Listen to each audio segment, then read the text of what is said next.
The bomb finally dropped. Giannis Antetokounmpo is gone. The Bucks have officially traded him to the Miami Heat. And the second this news hit, the whole league asked the same question. Who won this trade? Because this was not some small move. This was not a little roster tweak. This was a franchise-shaking, future-changing, headline-owning blockbuster. According to the deal details, Milwaukee sent out Giannis and Bobby Portis. Miami sent back Tyler Herro, Kello Ware, Jaquez Jr.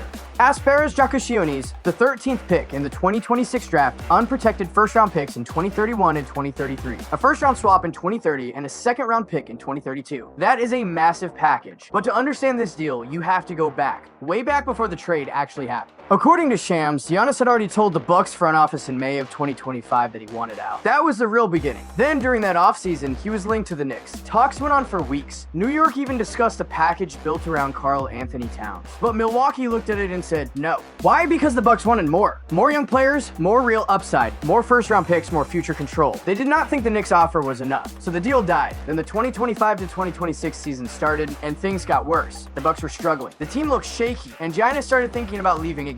By the February trade deadline in 2026, Milwaukee had already spoken to multiple teams: the Warriors, the Timberwolves, the Knicks, and the Heat. There were later reports saying Milwaukee seriously considered Miami's offer even back then. But the Bucks also knew something important. If you trade the greatest player in franchise history in the middle of the season, you probably will not get the full value. You will move too fast. You will leave assets on the table, so they waited. They believed June would be a better window, and they were right. By the time June arrived, the market got stronger. Miami's draft position became clearer. The competition heated up.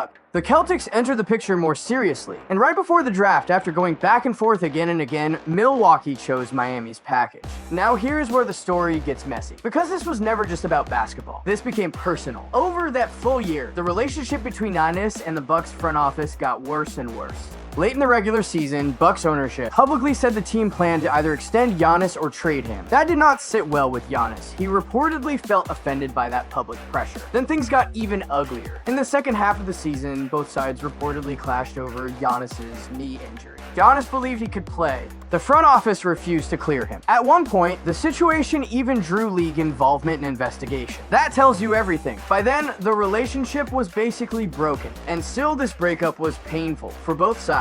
Because Giannis and Milwaukee had 13 years together. That city changed his life. That franchise changed his family's future. They grew together. They won together. They built something that felt bigger than basketball. In a small market, they climbed all the way to a championship. That matters. Milwaukee was not just the team that drafted him. It became home. That is where he got married. That is where he became a father. That is where he turned from a skinny unknown kid into a global superstar. That is where he won a championship, 2 MVPs, a finals MVP, a Defensive Player of the Year award, 10 All-Star selections, and a place on the league's 75th anniversary team. That kind of bond is real. But sports works like life. When both sides want the same thing, everything feels strong, everything feels loyal, everything feels forever. But once the goals stop matching, the ending usually comes fast. So now we get to the real questions. Why did Milwaukee pick Miami over Boston? Did the Bucks get enough back? And can this new Heat team actually win a title? Let's start with Boston for a while. The Celtics looked like one of the strongest Giannis landing spots. Their reported offer centered around Jaylen Brown and 2 unprotected first-round picks. Sounds good at first, right? Not really. Because if Milwaukee was trading Giannis, they were almost definitely heading toward a rebuild.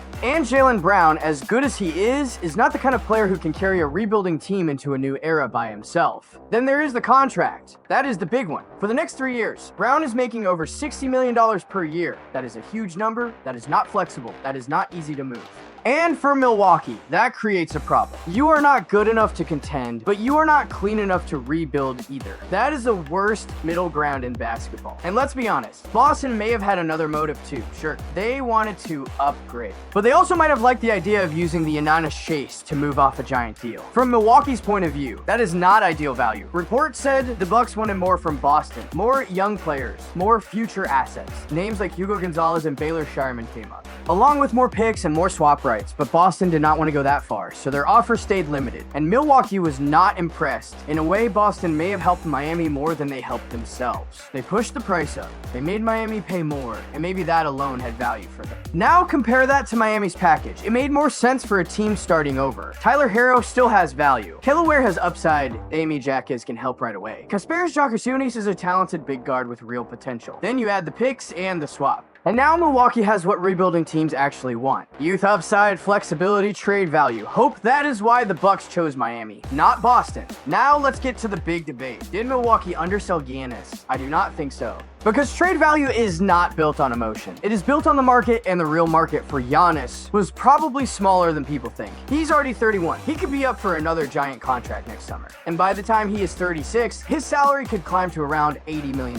That scares teams. A lot of teams. Not everybody wants to bet that big on the future. And there was another issue. The whole league knew Giannis and Milwaukee were in a bad place. Once everybody knows your superstar wants out, your leverage drops. Simple as that. The Bucks were never going to get some fantasy package under those conditions. And there is more Giannis may not have wanted every destination equally. Miami makes sense. It is competitive. It is a tax-friendly state. It is a big market. It is a lifestyle city. It is attractive. Meanwhile, if he went to Boston, Minnesota, or Golden State, there would be questions. Would he be the face of the team? How would the pecking order work next to Jason Tatum, Anthony Edwards, Stephen Curry? Those things matter. So if Miami was already one of Giannis's favorite landing spots, Milwaukee's leverage got even smaller. From that angle, the Bucks really made only two huge mistakes. They waited too long and they let the relationship get too messy in public. That hurt the value. But the return itself, it is not bad. Not bad at all. Harrow still has bounce back potential. Where's a young center with upside? Jack has is a playable rotation scorer. Jack Giannis is talented and intriguing. Then you add unprotected firsts in 2031 and 2033, plus a 2030 swap, and those assets could age very well. Because by then, Giannis may no longer be Giannis at this level, and Miami may not be a powerhouse anymore. So if I am grading Milwaukee here, I am comfortable giving them a B+.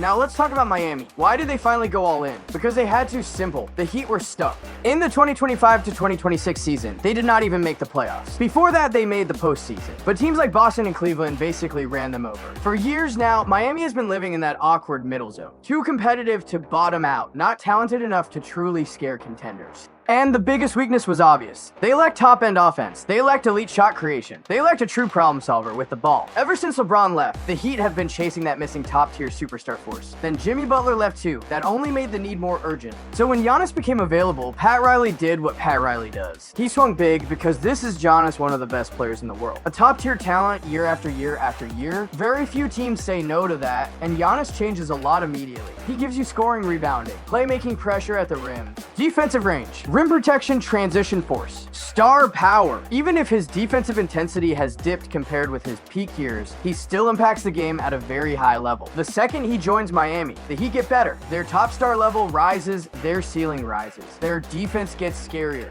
Their front court gets bigger and meaner. From Giannis's personal point of view, he is the biggest winner in this whole story. If he stayed in Milwaukee, the title path looked almost closed. In Miami, at least he is back in the fight. But now comes the hard truth. Can this Heat team actually win the championship? I am not sold. Not yet. Because the second this trade happened, new problems showed up. The first one is Norman Powell. His extension situation matters a lot because after this deal, Miami is likely dealing with the first apron hard cap. That means money gets tight, very tight. They have to think about keeping Powell. They also have to fill out the rest of the roster. And if Powell leaves for nothing, that is a huge blow. A huge one. Because then Miami loses perimeter scoring. They lose ball handling. They lose offensive pressure. And if that happens, this trade gets a lot more dangerous, even if they do keep him. There are still real issues. First, the core is older than people want to admit. Giannis is about to turn 32. Andrew Wiggins is about to turn 32. Powell is about to turn 34. That tells you the window is short, very short. Then there is the health question. Giannis has not exactly been Iron Man steady in recent years. He has missed playoff games. He has dealt with injuries, and his game still leans heavily on force, burst, and physical dominance. That style does not always age softly. Players like LeBron, Curry, and Durant can lean more on shooting and skill as they get older. Giannis still depends much more on power and downhill pressure. That makes the aging curve more worrying. Then there is the roster itself. On paper, the top four look strong. Giannis, Bam, Adebayo,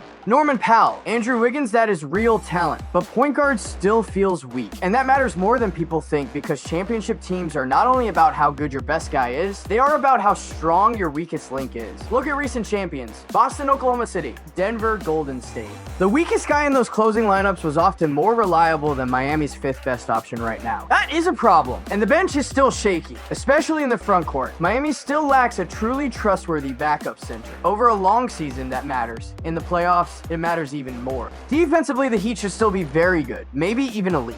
A Giannis Bam pairing inside can anchor a nasty system. Add in solid perimeter defenders, and yes, that defense can be serious. But once the starters sit, the weaknesses show, the size drops, the rim protection drops, The physical edge dropped. The physical edge dropped. And finally, there is the biggest issue of all, the offense. That is still the biggest question mark. Miami has been best when the game is fast, when they can attack, collapse the defense, kick the ball out, and let multiple guys make reads. In theory, Giannis should help that a lot. But late last season, teams had already started figuring that style out. And once Miami had to play more half-court basketball, the cracks showed. They still do not have a truly elite perimeter creator. They still do not have that one high-level guard who can run the offense late, bend defenses in pick and roll, and create clean looks when everything slows down. At the championship level, that is a real issue. Maybe even a fatal one. Then there is the spacing. Giannis is not a spacer. Bam is not a spacer either. So yes, they can coexist, but that does not automatically mean the fit becomes magical. Sometimes 1 + 1 is not more than 2. Sometimes it can feel like less. So when I zoom all the way out, here's my take. Giannis is the biggest winner.